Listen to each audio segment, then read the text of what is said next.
सभी साथियों को मेरा नमस्कार, स्वागत है आप सबका आज 26 फरवरी का इंडियन एक्सप्रेस एनालिसिस में। तो आइए शुरू करते हैं आज का express analysis. European Union seeks duty swaps on low tariffs, whisky, automobiles, car, wine etcetera. अभी देखिए फ्री ट्रेड एग्रीमेंट की बात होने वाली है बहुत जल्द यूरोपियन यूनियन के साथ। तो उम्मीद की जा रही है कि to boost trade there will be some relaxations from our side as well. फिलहाल अभी इस समय यूरोपियन यूनियन का हमारा जो बहुत भारी मात्रा में एक्सपोर्ट हो रहा है वो आपका पेट्रोलियम है। हम रशिया से इस समय बहुत ही सस्ते में तेल, क्रूड ऑयल खरीद के रिफाइन करने के बाद सेल कर रहे हैं यूरोपियन यूनियन को, as Russia is unable to sell its crude oil anywhere else due to US sanctions. Other than that European Union हमारे बीच में इंजीनियरिंग गुड्स और इलेक्ट्रॉनिक गुड्स का भी अच्छे खासा मार्केट है।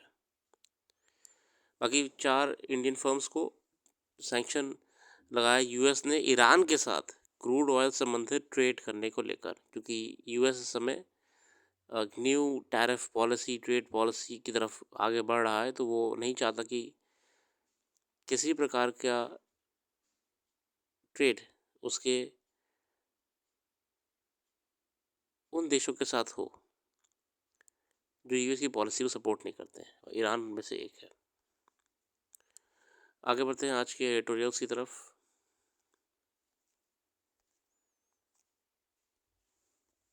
In the mirror of UN, ये रिसेंटली हुई रशिया यूक्रेन वॉर को लेकर वोटिंग के बारे में है। During UN session commemorating third anniversary of Russia invasion to Ukraine, the US has in stunning vote face aligned itself with Russia twice at the UN. The US under President Trump voted against a resolution introduced by Ukraine. Ukraine resolution लाया था de-escalation करने के लिए और शांतिपूर्ण तरीके से बात करने के लिए, वॉर ख़त्म करने के लिए, और यूएस ने उसके खिलाफ वोटिंग करी। This same 3-paragraph resolution, however, failed to pass through General Assembly until it was amended to include US support for Ukraine, with France proposing 3 amendments to categorically say that the war is a result of a full-scale invasion of Ukraine by Russian Federation. France ने कहा था कि ये आप change करी कुछ चीज़ें यहाँ पे कि रशिया ही इन्वेजन कर रहा है। Russia voted no and the US had to abstain from its own resolution. It is evident that despite the seismic shifts that have brought to the US and Russia closer, Europe remains resolute in its support for Ukraine. It is obvious too that arriving at a peace agreement acceptable to all parties will take a lot more time than effort and negotiation than the flick of a pen approach. अभी global diplomacy बहुत ही ज़्यादा transition phase में चल रही है। इधर US पूरे global trade को अपने आप तो हिलाने पे लगा ही हुआ है, इसके साथ साथ ये रशिया यूक्रेन वॉर में मीडिएशन करके यूरोपियन यूनियन को चिंता में डाल दिया है। उधर यूरोपियन यूनियन खुद से जूझ रहा है अपने आप से। अभी जर्मनी इलेक्शंस हुए थे, जो अर्जेंटीना में इलेक्शन हुए थे, जॉर्जिया में इलेक्शन हुए थे। यही अपने आप में बहुत अलार्मिंग थे यूरोपियन यूनियन के लिए कि जिस तरीके से लोगों ने नए नए मैंडेट दिए गवर्नमेंट्स को। फिर Russian influence in European elections भी अपने आप में चर्चा है। तो ग्लोबल इस समय बड़ा ट्रांजिशन में चल रहा है डिप्लोमेसी, हर कोई परेशान ही है। इसके ऊपर भी एक और चीज़ है, इकोनॉमिकल डाउन टर्न चल रहा है एक तरीके से, ट्रेड वगैरह इतना ठीक नहीं चल रहा है ग्लोबली भी। A persisting low investor sentiment remains weak due to global and domestic factors. GDP data Fed meeting could influence markets.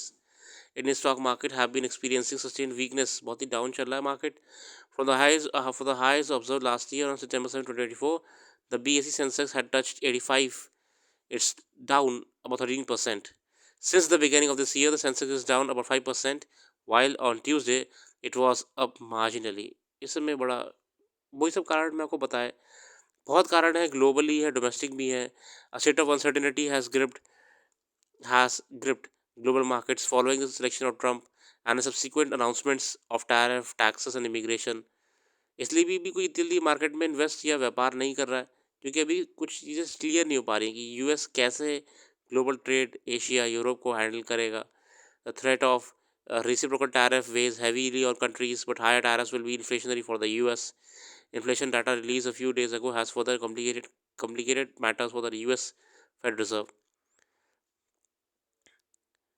For the US Fed Reserve in January, inflation rose to 3%. On the domestic front, the corporate results season has been subdued. For instance, the third quarter, HUL registered 1.8% revenue growth, while Ultratech Cement was growth at 2.9%. बाकी यहाँ बताया हुआ है सब market के बारे में. At the end of the week, the National Office will release its estimates for GDP growth in the third quarter and second advanced growth estimates for the full year. These will provide clarity on underlying economic momentum in the country. Thereafter, the March meeting, the US Fed will provide clues on the trajectory of interest rates.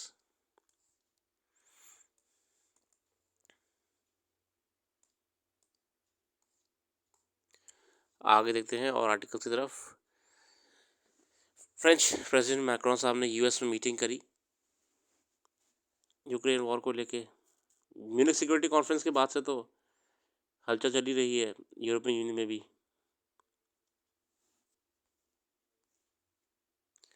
RBI moves to boost credit growth flow to NBFCs, cut risk weight on loans. RBI बहुत प्रयास में कि domestic market को stable रखा जाए किसी भी तरीके से.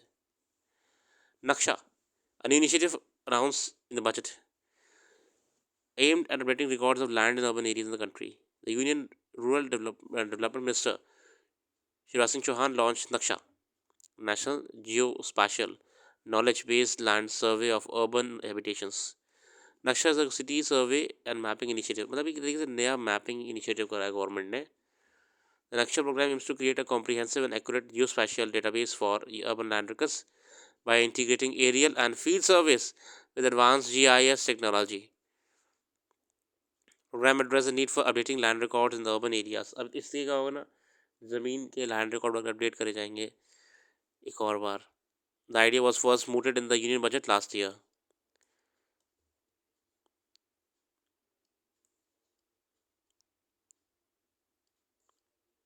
Drones, aerial photography, and high resolution cameras will be used. The three-stage process will first see the selection of an area and the drawing of flight plan for drone survey.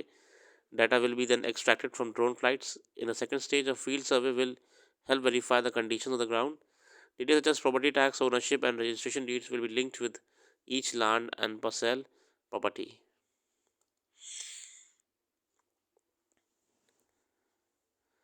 अब ये जो UN vote हुआ Russian Ukraine war को लेकर, उसके बारे में पूरी बताया हुआ है अच्छे से. US suffered setbacks in two duels with its European allies at the UN General Assembly before it pulled one back at Security Council on Monday. हुआ क्या था, Ukraine introduce 3-page resolution demanding Russia's withdrawal from its territory. Ukraine ने कहा था, Ukraine ने कहा कि Russia भैया पीछे हट जाओ. D escalation and early cessation of hostilities. The US brought its own 3-paragraph resolution seeking a swift end to conflict and lasting peace between Ukraine and Russia. और यूएस अपना एक रेजोल्यूशन ले आया यही शांति वांति की बात करने के लिए. Early this month, Trump had accused state President Vladimir Zelensky of starting the war. और उल्टा हम जानते हैं कि कुछ दिनों पहले ही ट्रम्प साहब ने खुद कहा था कि यूक्रेन ने वॉर शुरू करा है. Ukraine resolution was passed 93-18 with 60 abstentions. The G7, barring the US, voted with the Ukrainians. The American, Russian, and Israelis voted against.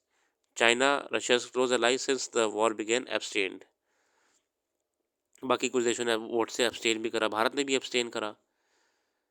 Change in the US position. This was the first time since President Putin's invasion of Ukraine war that the US voted with Russia and against its Western allies at the UN.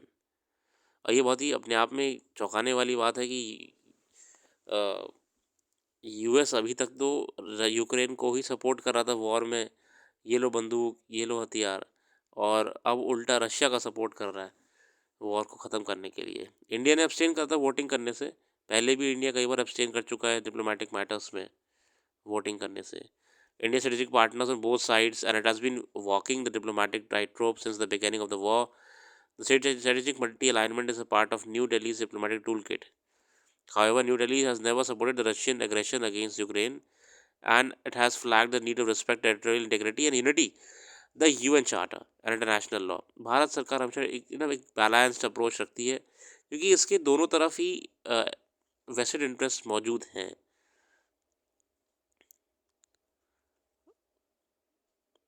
बाकी सब बहुत detail में दिया हुआ, आप देख लीजिएगा।